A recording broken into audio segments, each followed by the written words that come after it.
आप देख रहे हैं आजाद बोल इंडिया का हेडलाइंस शो। आज है 20 दिसंबर 2024। मैं हूं आदिल खान आजाद। दुनिया के सबसे बड़े अखबारों और पोर्टल से चुनी गई सबसे बड़ी खबरों में आज आप देखेंगे अमेरिका हमास पर डाल रहा सीज फायर के लिए प्रेशर। एंटनी ब्लिंकन बोले अब हमास को बचाने कोई नहीं आने वाला। इजराइल जो छुपा रहा उस नुकसान की तस्वीरें गजा से आ रही सामने। इजरायली मिलिट्री व्हीकल्स बुरी तरह हो रहे तबाह। जुमे को वेस्ट बैंक में सेटलर्स ने मस्जिद को लगाई आग, अंदर लिखे नफरती स्लोगन्स। लेबनान में सीज फायर तोड़ने का नया रिकॉर्ड आईडीएफ ने बनाया। इजराइल ने हर शर्त का मजाक उड़ाया, अब तक 31 की मौत, हिजबुल्लाह खामोश। सीरिया की नई हुकूमत से रिश्ते सुधारने दमिश्क पहुंचा अमेरिकी डेलीगेशन। अमेरिका ने ही एसटीएस को दहशतगर्द तंजीम के तौर पर किया है लिस्ट।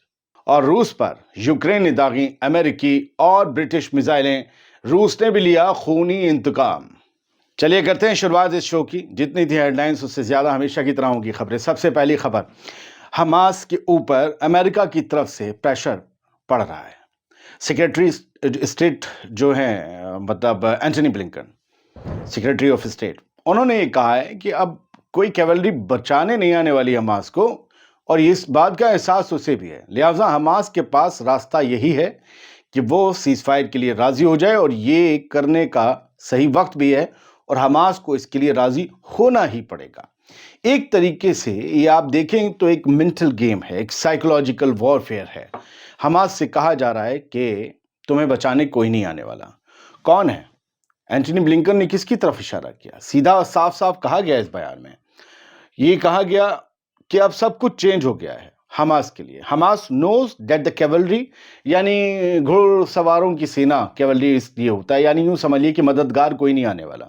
कोई cavalry is not coming to the rescue, कोई बचाने के लिए तुम्हें फौज नहीं आ रही है। ब्लिंकन ने इसके बाद कहा कि महीनों महीनों उन्हें ये एतबार था, ये यकीन था हमास को कि हिजबुल्लाह और ईरान और उनके और साथी आएंगे और इन्हें बचा लेंगे। लेकिन अब चूंकि चीज़ें चेंज हो चुकी हैं और इजराइल कई मोर्चों पर उलझा है, उसके बावजूद हमास को ऐसा नहीं है कि कोई ऑक्सीजन मिलने जा रही है। हमास फंस चुका है, हमास का कोई मददगार आने वाला नहीं है। हमास को चाहिए कि वो सीज फायर के लिए राजी हो जाए। यानी कहीं ये कहा जा रहा है कि हम जो शर्तें तय कर रहे हैं और इजराइल जो शर्तें तय कर रहा है उस पर ज्यादा झुक जाओ, क्योंकि सीज फायर की बात बहुत तेजी से चल रही है। अब ये क्यों कहना पड़ रहा है एंटनी ब्लिंकन को, इसे दूसरी हेडलाइन में देखिए। Arab diplomat says hostage talks progressing but deal still likely to be weeks away. कि अरब डिप्लोमेट्स जो हैं, अरब ममालिक के लोग जो निगोशिएटर के तौर पर बीच में हैं, जो कंट्रीज चाहे मिस्र हो, कतर हो या एक दो और जो सब सुपरवाइज कर रही हैं इसे, उनके कुछ ऑफिशियल्स ने ये कहा है या ये बताया है, नाम नहीं छापा है इन्होंने, ये बताया है कि बहुत अच्छी प्रोग्रेस है सीज फायर की बातचीत को लेकर, लेकिन ये इतनी जल्दी नहीं होगा, हो सकता है इसमें कुछ हफ्ते लग जाएं। अब हफ्ते किसके पास नहीं है? जो बाइडेन की हुकूमत के पास। उसका स्टेट ऑफ सेक्रेटरी कौन है? Antony Blinken. यानी एंटनी ब्लिंकन के पास फॉरेन सेक्रेटरी या फॉरेन मिनिस्टर रहने के लिए कितने हफ्ते बचे हैं? 1 महीना आज से पूरा 1 महीना। 20 जनवरी को डोनाल्ड ट्रंप इन, बाइडेन और ब्लिंकन आउट। कुछ हफ्ते में अगर वो 5-6 हफ्ते हुए तो ये पकी पकाई खीर किसके हिस्से में जाएगी? डोनाल्ड ट्रंप और उनके नए फॉरेन सेक्रेटरी के हिस्से में। एंटनी ब्लिंकन और बाइडेन ये नहीं चाहते, लिहाजा हमास पर प्रेशर पड़ रहा है कि भैया मान जाओ। मुझे लग रहा है कि ऐसा लग रहा है कि बाइडेन जल्दबाजी करें सीज फायर के लिए, ऐसा हमास भी चाह रहा है और ऐसा इजराइल भी चाह रहा है, और दोनों ये चाह रहे हैं कि हमारी शर्तों पर करवाया जाए ताकि बाइडेन के हिस्से में ये एक नामा जुड़ सके कि देखो हम जंग बंद करवा कर गए थे। अब देखें कि किसका प्रेशर हमास के या इजराइल का, किसका प्रेशर बाइडेन पर जो है वो काम करता है। अब इजराइल पे तो नहीं डाल सकते, वो उल्टा प्रेशर डाल रहे हैं हमास पर। ये बड़ी उलझी हुई गुत्थी है। मुझे लगता है मैंने सही से समझाने की शायद कोशिश की हो आपको। तो ये सारा प्रेशर का गेम है। हो सकता है हफ्ते ना लगे, 1 ही 2 हफ्ते में हो जाए, लेकिन प्रेशर डाला जा रहा है, खींचा जा रहा है, कहा कि बात दूर तक चाहिए। खैर, गजा में हमले जारी हैं सर, बताना आपको ज़रूरी है। पिछले 24 घंटे में 77 फ़लस्तीनियों की जान गई है इजरायली बमबारी में। इसमें स्कूलों पर हमले किए गए हैं, रिहाइश गाँव पर और आपको सिविलियन बिल्डिंग्स पर हमले किए गए हैं, और ये सब कुछ तो 14 महीने से हो रहा है। इजराइल इस पर नहीं रुकता। 77 लोग मारे गए, शहीद हुए, 174 जो हैं वो जख्मी हुए पिछले 24 घंटे में। और आज की जो खबर मेरे पास थी, 15-20 लोग सुबह से वहाँ जान गंवा चुके थे।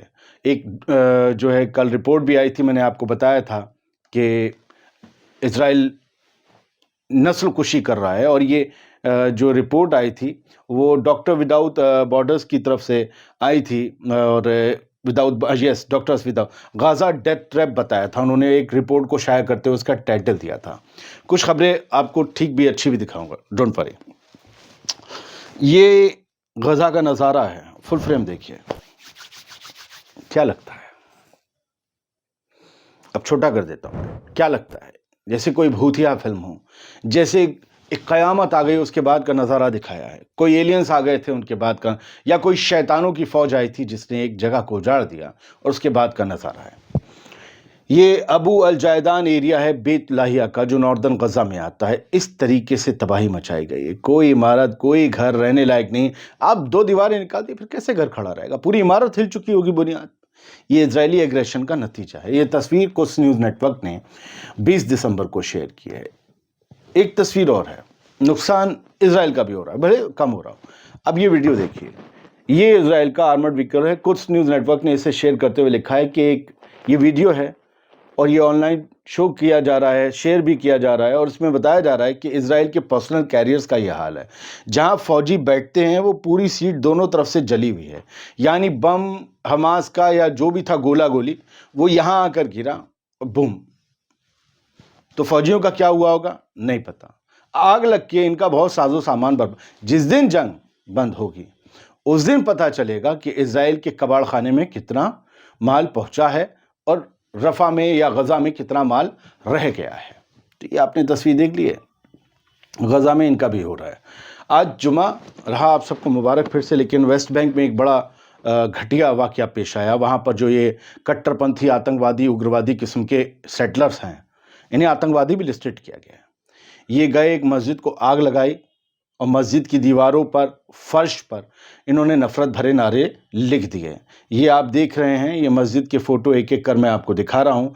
ये आज सुबह फजर के वक्त इजरायली सेटलर्स पहुँचे, सेटलर मिलिशिया पहुँचे, आतंकवादी कहलाते हैं ये लोग पहुँचे। एक मस्जिद है, मर्दा करके विलेज है, साल्फित एरिया जो है उसके पास वेस्ट बैंक में, यहाँ गए और यहाँ बहुत नफरती ग्राफिटी दीवारों पर, फर्श पर उकेरी फ़लस्तीनियों और अरब के लिए, और कहा कि हम बदला लेंगे तुमसे, इंतकाम लेंगे, रिवेंज लेंगे, और भी ना जाने कितनी गालियां भद्दी चीज़ें लिखी। मस्जिद को नसरे आतिश इन्होंने कर दिया। ये सब चल रहा है। अगर पलट के फ़लस्तीनी कुछ कर देंगे तो फिर वेस्ट बैंक, ये सिर्फ अब जो आप तस्वीरें देखिए कि बारिश और ठंड ने फ़लस्तीन के लोगों के लिए कितनी मुश्किल कर दी है। जब मैं फ़लस्तीन की बात करूं तो एक मुकम्मल फ़लस्तीन की बात कर रहा हूं। ये गज़ा की तस्वीरें नहीं हैं, आपको जानकर हैरत होगी। ये नाब्लस का पूर्वी हिस्सा है। नाब्लस एक शहर जो वेस्ट बैंक में आता है, नाब्लुस भी कहते हैं, नाब्लस भी कहते हैं, उसे अलग अलग प्रोनाउंसिएशन है। वहाँ पर इजरायली फ़ौज इस तरीके से बर्बादी करके जाती है तो इन लोगों को मिट्टी, अब बारिश हो रही, ठंड हो रही है, पानी भर गया है क्योंकि सड़कें उधेड़ कर चली गई है इजरायली फ़ौज। आप सड़क उधेड़ी देख रहे हैं, ये ठेला ठेली अपनी लेकर जा रहे हैं। बिल्कुल ये कर दिया कि तुम्हें हम ऐसा कर देंगे, तुम्हारी ज़िंदगी ना अंजीरन बना देंगे, बदतर कर देंगे। सड़कों को उधेड़ा है, लोग इधर उधर कर रहे हैं, सब कुछ भर रहे हैं उसमें, जो भी उनका मोरंग बजरी वगैरह जो भी होगा, सीमेंट वगैरह, ताकि चलने का रास्ता बनाया जाए। छोटे छोटे बच्चों के लिए मुश्किल हो रही है। तो पानी, अब आप वेस्ट बैंक के लोगों की तकलीफ़ से ज़रा अंदाज़ा लगाइए कि गज़ा के लोगों की तकलीफ़ का लेवल क्या होगा। वो जो समंदर के करीब रहते हैं, उनके खेमों में पानी घुस रहा है, उनके खेमे टपक रहे हैं, वो भीग भीग के अपने छोटे बच्चों को बचा रहे हैं ताकि वो बीमार ना पड़ जाएं, क्योंकि दवाइयाँ हैं नहीं।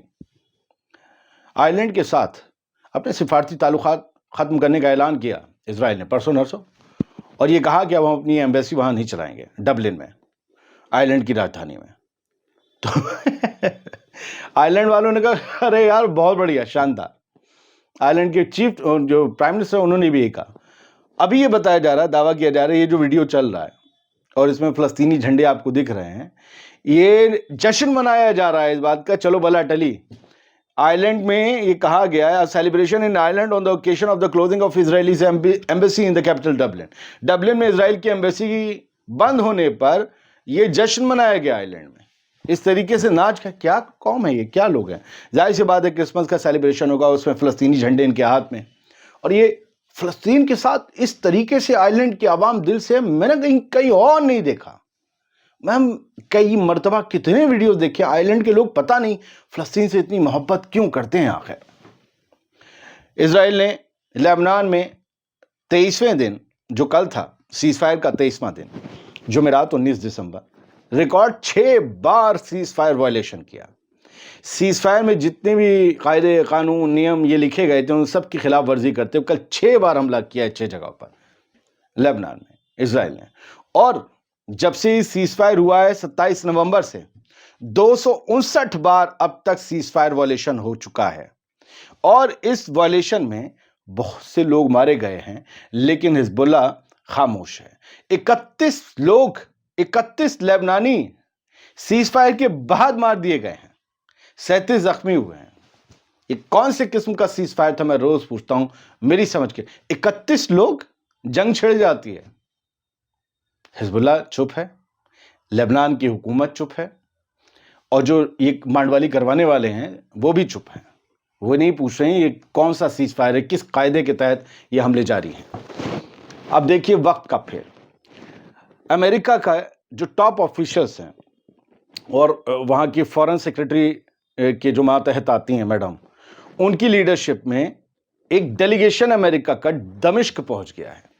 نیا جو نظام ہے, نئی جو حکومت, اس سے بات چیت کرنے کے کیسے راستے ہموار ہوں امریکہ اور سیریا کے بیچ. اس نئے نظام میں ایک اسلامسٹ گورنمنٹ بن رہی ہے سیریا میں, تو امریکہ لکھتا ہے کہ ہم اس گورنمنٹ سے بات کرنے ہم نے بھیجا ہے.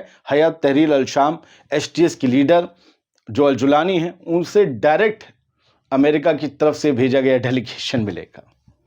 اس میں جو ہے کئی مدعے بھی ہیں.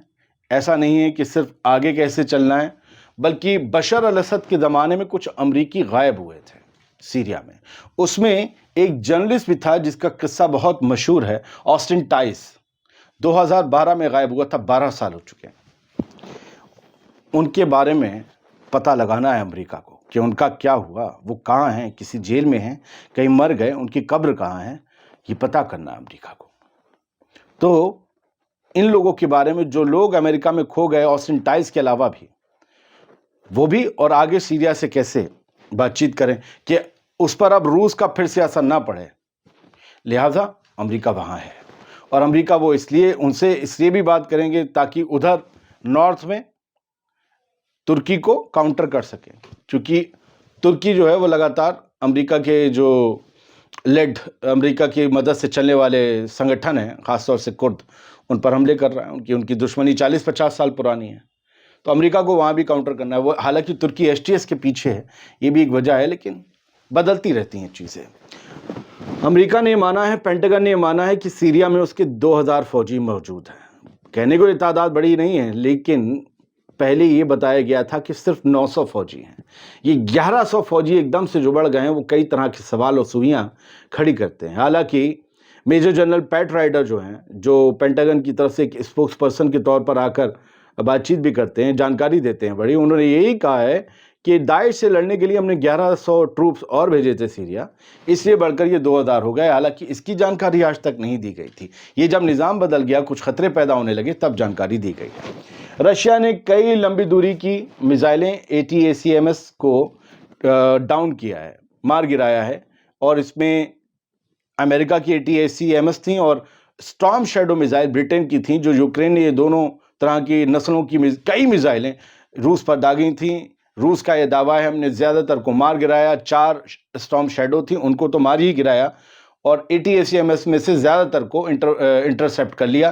یعنی کہیں جا کر تو ہٹ ہوا, اور کچھ میزائلیں لگیں, ساری نہیں ہو پائیں, روس کو نقصان ہوا, روس بھنا گیا. پھر کیا ہوا, روس نے کیو پر دنا دن اپنی میزائلیں داغ دیں, اور یہ بتایا گیا کہ اسکندر میزائلز تھیں, KN-23 بیلسٹک میزائلز تھیں, اور یہ جا کر نشانے پر لگی ہیں. ہائپر سونک کنزر میزائل بھی تھیں. بتایا گیا ہے کہ ان حملوں میں यूक्रेन में तबाही भी मची है, एक शख्स मारा भी गया है। बहुत बहुत शुक्रिया। हेडलाइंस शो आप देख रहे थे। उम्मीद करता हूं कि ट्रांसपेरेंसी से, ईमानदारी से आपके सामने जो खबरें रखी होंगी वो आसानी से आपको समझ आई होंगी। फिर भी कहीं गलती रही हो तो माजरत। कोई सुझाव देना हो तो ज़रूर दीजिए, अमल किया जाएगा। कोशिश कर रहा हूं कि आपको बेहतर खबरें सुना सकूं। सलामत रहिए, खुश रहिए।